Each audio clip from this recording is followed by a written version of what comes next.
Today's video starts near busy Interstate 40, and across the thoroughfare is this very large casino. I didn't expect to see such a large casino in this part of the country, but here it is. Well, let me take that back. I'm actually not too far away from Tunica, Mississippi, which at one time was the third most popular gambling destination in the country. However, since many more states allow gambling, Tunica has fallen on very hard times, but it looks like this casino is still very popular. I'm in the town of West Memphis, just inside the state of Arkansas, and this is Arkansas's Welcome Center. It's about 6:30 a.m. and the visitor center is not open this early. Only the restrooms are open. Today I think will be on the cloudy side, but it's going to be kind of warm for this time of year, probably close to 70 degrees for a high. I think the rain will hold off until tomorrow, so the drive west should be okay, but we'll see. Before heading out, I'm going to get some gas in this quick trip. This is the first time I've gotten gas in the rental SUV since we got it at Nashville Airport yesterday. The current price is $2.59 per gallon, so it's about the same as Tennessee. Doing a quick temperature check while I'm here, the current temperature is 55 degrees, which is usually the high temperature this time of year. Just as we were about to get on the interstate, I noticed the Shell station. There's an awesome painted mural on the side. This is an homage to many prominent blues musicians from this area. Going from left to right are Elvis Presley, B.B. King, Otis Redding, Johnny Cash, and Chester Arthur Burnett, better known as Howlin' Wolf. Now on Interstate 40, I'm driving a couple hours to the capital city of Little Rock. I last visited here in 2015 on a cold, rainy day. Hey guys, it's Emily. Welcome everyone. I've arrived in Little Rock, Arkansas. Behind me is the skyline of Arkansas's capital city. I'm going to check out a few things and then head west from here. It's going to be a warm day today, almost 70 degrees. Tomorrow in Oklahoma might be a different story though. It's probably going to be raining. But for today, it's day 2 and I'm in Arkansas. Let's go.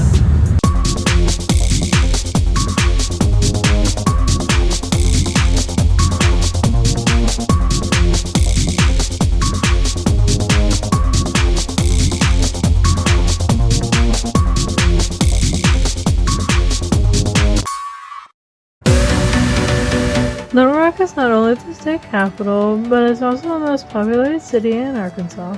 The city has a population of just about 200,000 people. The metropolitan area has about 750,000 people. That's about a fourth of the entire state's population. Arkansas is probably best known for being the birthplace of former President Bill Clinton, who was in office from 1993 to 2001. His President Library is in downtown and we'll see the exterior of it in a few minutes. Let's check out a map of Arkansas to see where I started my day, where I am now, and where I'll be traveling later on. I started in West Memphis, which is on the eastern part of the state. I'm now in Little Rock, which is roughly in the center of the state.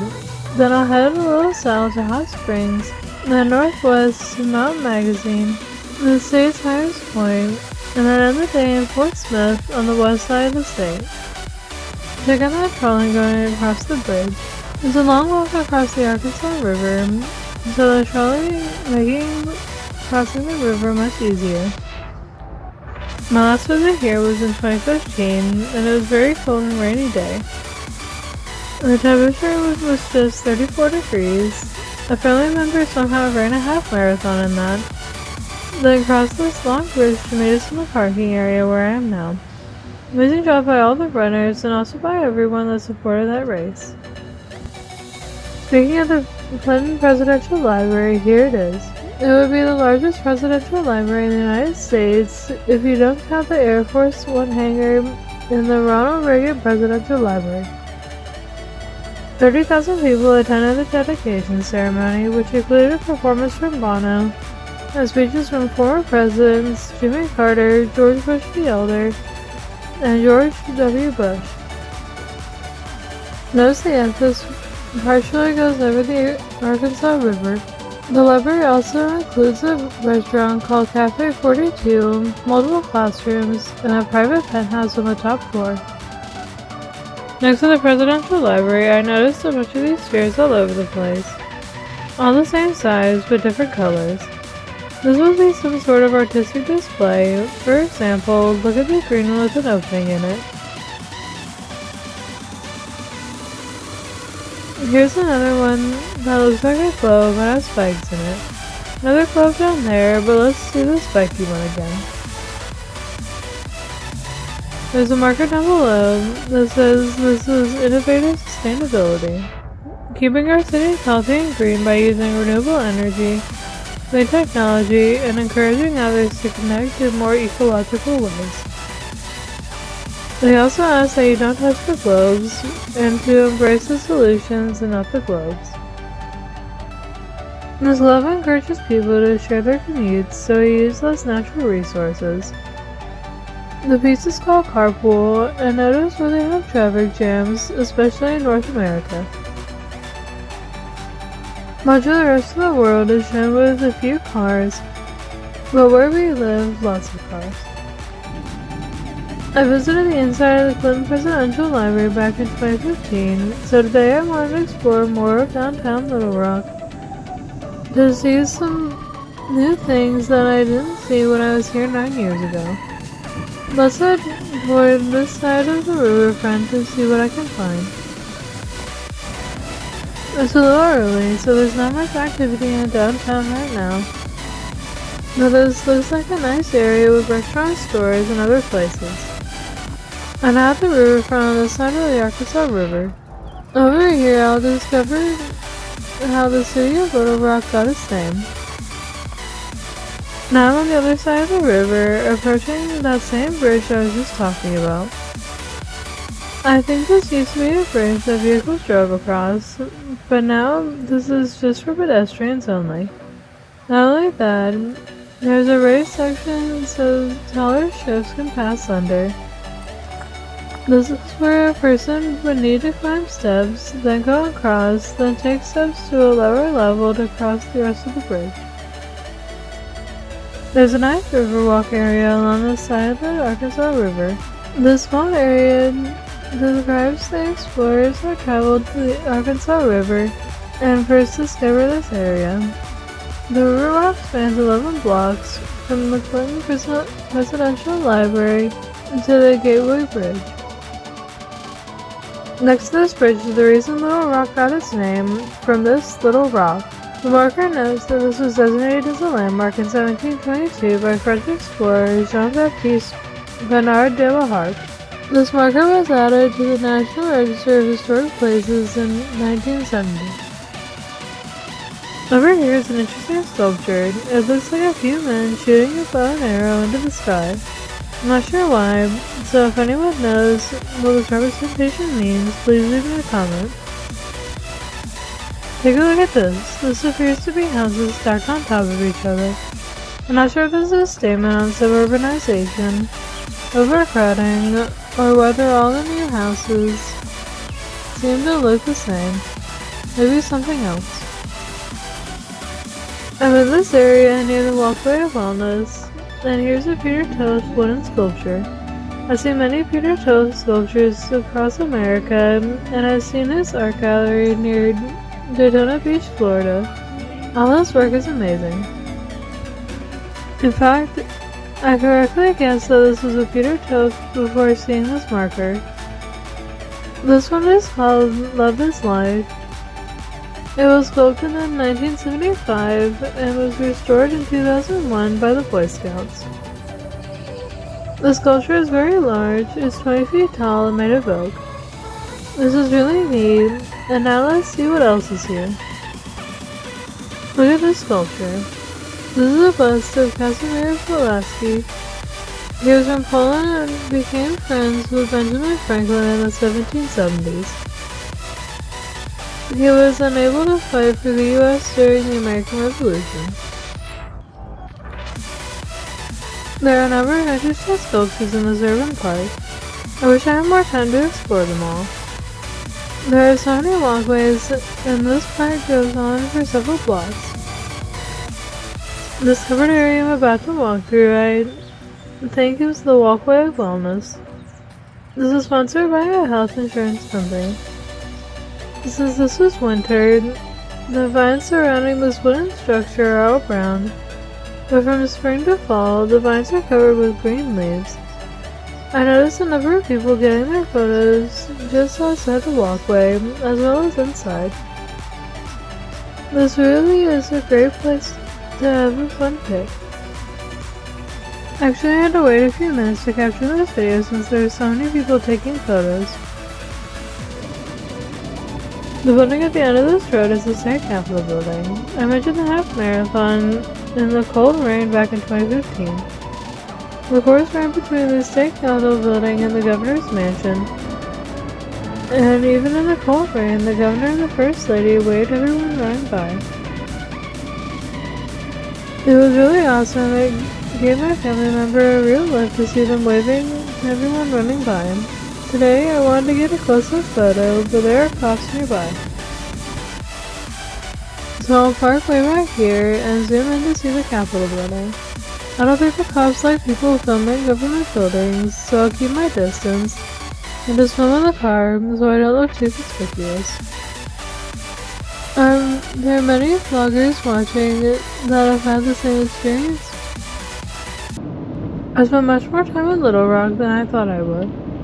I didn't expect the Riverwalk area to have so much to see, so we're just a little bit behind on our drive through Arkansas. Anyway, I'm heading west on Interstate 30, and I'm gonna grab a bite to eat before reaching my next destination. My next destination takes me to the foggy town of Hot Springs. I've never been here, and it kinda reminds me of Gatlinburg, Tennessee, except with older buildings. It's a very touristy area, lots of people walking along the main thoroughfare.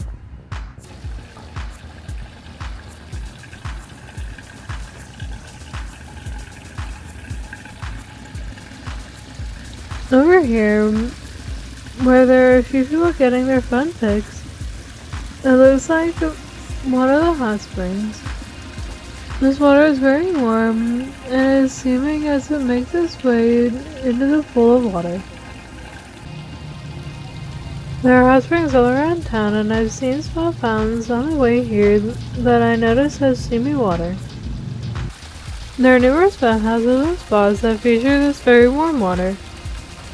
The last time I was somewhere similar was a hot pool in Kootenai National Park in Canada.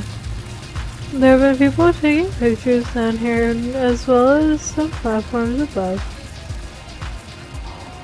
Here are some fun facts about hot springs. In the late 1800s and early 1900s, many Major League Baseball teams held their spring training here, probably for the supposed health benefits of getting a soak in this hot water. Hot Springs was also a favorite vacation spot for Texas legend Sam Houston. Right next to the hot spring is this giant rock. There is no longer a marker here to note the significance of this rock is. And once again, I have to ask why someone would steal a marker. Anyway, this is Tufa Rock, which was rumored to be the landmark used by Spanish explorer Hernando de Soto, so he and others could find the quote, Valley of Vapors, as if the steam wouldn't be a clue to where you are. That's probably why everyone here is taking pictures of the hot springs, and no one except myself is taking a photo of this poor rock. Hot Springs is also a popular spot for many notorious gangsters such as Al Capone, Bugs Moran, Lucky Lusano, and others. As a result, the city has become a popular town for gambling. Yeah, that water is pretty hot. I'm planning another trip in a few months, and I'd like to explore more of Hot Springs. There's a lot more here than I thought there was when I planned this cross-country road trip. Okay, so as we head out on the main tourist road, it really does have that Gatlinburg vibe. There are a lot of tourist attractions, shops, veg stores, and hills on both sides. There's a national park nearby, just like Gatlinburg. The architecture of the buildings is very different, but this really is the Gatlinburg of Arkansas. What do you think? After driving a few miles, I've reached this towing company. I don't have a problem with our rental, but I'm here to see this treasure trove, the roadside attraction goodness just beyond their gates. Everything from Mothermen to classic gas station signs to iconic fast food signs are here. I'm not sure why they're all here at this towing company and U-Haul rental facility though. There's also a familiar Sinclair dinosaur, and in the background is a Vulcan Spock muffler man, which arrived here last year from Utah. Over here by the front door is a Paul Bunyan style muffler man, and just below him is a large KFC bucket, probably one used to rotate on a sign many years ago. At his feet are half a VW bug and something from Pepsi. Over there you can see a number of classic gas station signs, including that Sinclair dinosaur on the right. There's also another muffler man, a little different variety than the other one, as his beard is a little different. Many other gas station signs from gas companies I've never heard of, such as Cosden, Lion, and MFA. Below the Dixie sign has the Flying Pegasus. I wish I got here while this business was open. And way back there is the Vulcan Spock muffler man. It's a shame he's so far back there. This is all a driven towing and recovery on Albert Pike Road, a few miles north of downtown Hot Springs. If you like classic Americana, if you like muffler men, this is really the place for you. I also read there's a vintage 1970s era McDonald's play place on the property. I guess it's in the building way in the back. That would have been really cool to see. But yeah, if your travels take you to Hot Springs, and you like the old school Americana, then take the short drive north and check this out. Maybe when you go, it'll be open so you can see everything up close.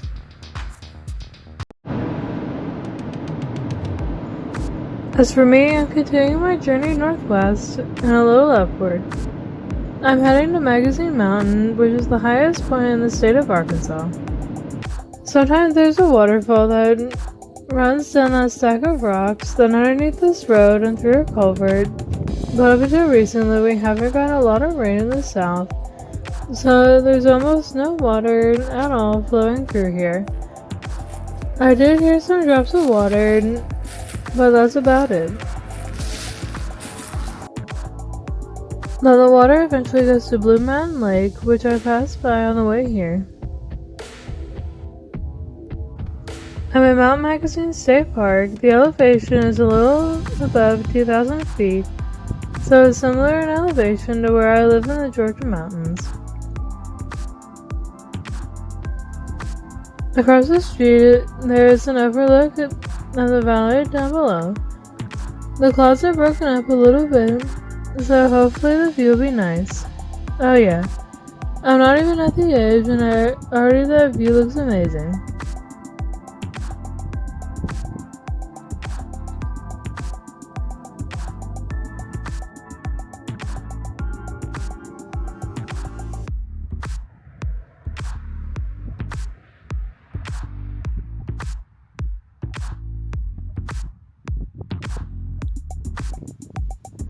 It's a little windy up here, but not too bad. The DJI Osmo Pocket 3 is compensating as best it can.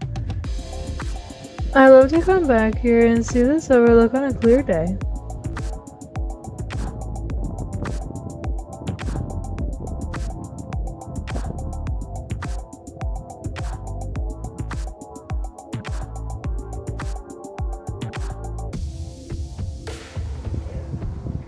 Down below is the road we took to drive up here. See it snaking its way up the mountain.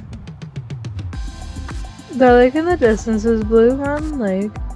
To compare in elevation, I think we're just about 2,000 feet. The lake has an elevation of just 413 feet. The clouds are definitely rolling back in, but I'm hoping to get a quick hike in before it gets too bad. The view is really fantastic from here. Looking this up on Google Maps, this is the Petite Zone Overlook, and it appears to be at 2,200 feet above sea level. This overlook is on the Mount Magazine Scenic Byway, which drives by the lake and makes its way up here, and continues upward from here. I'm hoping to see the state high point, and that has a little bit of hiking to get there, so hopefully I'll make it before it rains. I've now arrived at the trailhead that leads to Signal Hill, which is the high point of the state of Arkansas. It's approximately a half a mile to the top, and there's about 150 feet in elevation gain. The slope is not as bad as some trails I've walked on in Georgia, thank goodness. I'm at 2,600 feet above sea level right now. I'm really impressed with the DJI Osmo Pocket 3. My walking is not delicate, and this camera makes it look so smooth as I walk up the trail. Up there is a reassurance marker. The high point is just 0.4 of a mile from here. Hopefully this family up ahead knows where they're going, because this trail is not marked. I don't see any painted stripes on the trees, and I don't see any more signs up ahead. And my luck has run out, at least when it comes to the clouds rolling in. It got very foggy very quickly. I'm not sure at all if I'm going the right way. Okay, there was a fork in the trail, and I took the right side of the fork, and it led me to this rock. I thought there was a big sign, but all I see is this. The family continued along this direction, but I think I went the wrong way. This is the left side of the fork, and after some more climbing, I think this is up ahead. It looks like the big sign I was looking for. Yeah, here it is. There are a few signs, including that big one up ahead. Thank goodness, as there is a little bit of mist falling. I made it. Mount Magazine, Signal Hill, elevation 2,753 feet, highest point in Arkansas. There's no view at this point, even without the leaves on the trees, so I'm not missing any awesome view from here. Down here is the USGS pin, noting I'm at the precise height point. There's a stone platform in front of the sign, that's pretty neat. And over here's a mailbox, where I guess there's a register I can sign. There are also a couple of benches, where I'm seated now. You can tell how foggy it is, and it's misting on and off. The temperature has dropped to 52 degrees, but at least there's no wind. Usually at these high points, there's a display just like this. There's some information about the high point, locations of some other state high points, and this marker from highpointers.org. This is the 8th state high point I visited. In addition to Arkansas, I've been to the high points of Alabama, Georgia, North Carolina, South Carolina, Tennessee, Mississippi, and Florida.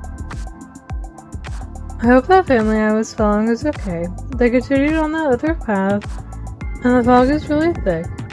I can't see very far in front of me, plus the mist. Hopefully they went back to the trailhead. Here's a close-up of the USGS pin. It is worn down when you can barely see the elevation, 2,735 feet above sea level. The big brown sign with the yellow lettering is much more clear. I'm no fan of hiking, even though this path was easier than other paths I've taken. Alright, so I need to head back down. It's getting late, the fog is still really thick, and I think it might rain pretty soon, and only my dad and I are on this trail. It would have been nice if they marked this trail a little better. The ground is fine, but no markings on the trees made this trail a little more difficult than it should have been. And now I'm back at the reassurance sign. It's very foggy down here as well. Now back at the trailhead, and back at the very uninformative map of the trail. I think I ended up walking well over a mile instead of the 0.8 mile round trip, but as I say, it's all part of the experience, right? Wow, it is foggy here now. I can't even see where I parked. I know it's on the road in front of me. Hopefully I can find the car. This was definitely an unexpected adventure. Hopefully the fog will let up before I reach my next destination, which is about 30 minutes away. Also, it's not long before sunset. And once again I find myself in Paris, Arkansas. This one is smaller than the Paris I saw yesterday in Tennessee. The population here is about 3,000 people, and there is a really beautiful downtown. All the smaller trees on this brick path are decorated for Christmas, and the downtown square is very charming. They put lots of lighting around the trees and light poles. This is a cute little town. I think the closest big city, and biggest in quotes, is Fort Smith, which is about an hour away, give or take. And like its French counterpart and its Tennessee counterpart, they have an Eiffel Tower, not as large as the other two. In fact, it doesn't look any taller than about 20 feet. But this one is situated above a fountain, and I'm surprised they are still running a water fountain during winter. But down here, at just 430 feet in elevation, the temperature is still in the upper 60s, very warm for this time of year. I like the water fountain here. It's a really nice feature in this small park. Paris is a coal mining town and was incorporated in 1879. But today is a combination of farming and manufacturing town. They also see some tourism from visitors going to Mount Magazine. The Eiffel Tower and its fountain are in the middle of a small park which has lots of seating. I bet that would be perfect for when they have some festivals here or bring some food trucks. Check out this fence with love locks. There has to be thousands of these locks placed on the metal fence. I guess lots of couples expressing their undying love for each other. So it looks like Paris does have a festival. This fence was installed in 2017 during the Springtime in Paris Festival, and the first lock was placed by that year's Miss Arkansas, and they encouraged throwing the key into the fountain. That way you can say you and your partner seal your luck in Paris. Everyone will think you went to France. After fast research, the Eiffel Tower is 18 feet tall, and rest of the top of the fountain, which is 7 feet tall. The fountain base also lights up and changes colors, and the color of the Eiffel Tower is the same as the Eiffel Tower in France. This Eiffel Tower was a gift to the city by Don Eubanks, who was a former resident pastor. As for the Springtime in Paris Festival, that takes place right around the beginning of May. They have a carnival of food, arts and crafts, and a pageant. The last stop of the day takes me to the western state line to the city of Fort Smith. I stopped here during my very first road trip. We're having a meal at the Olive Garden tonight. Back in 2008, when I was very young, I took my first road trip to Glacier National Park, and on the way, we stopped at Fort Smith. At the time, one of my great aunts lived here, and we didn't see her very often, so it was nice to pay her a visit. We don't remember what restaurant it was. It could have been this Olive Garden, but it might have been Chili's, which is down the road. It wasn't a fancy place, and it was a fast food place. But still a great memory. She passed away in 2019 and we all miss her. Now outside our hotel, temperature is still 65 degrees.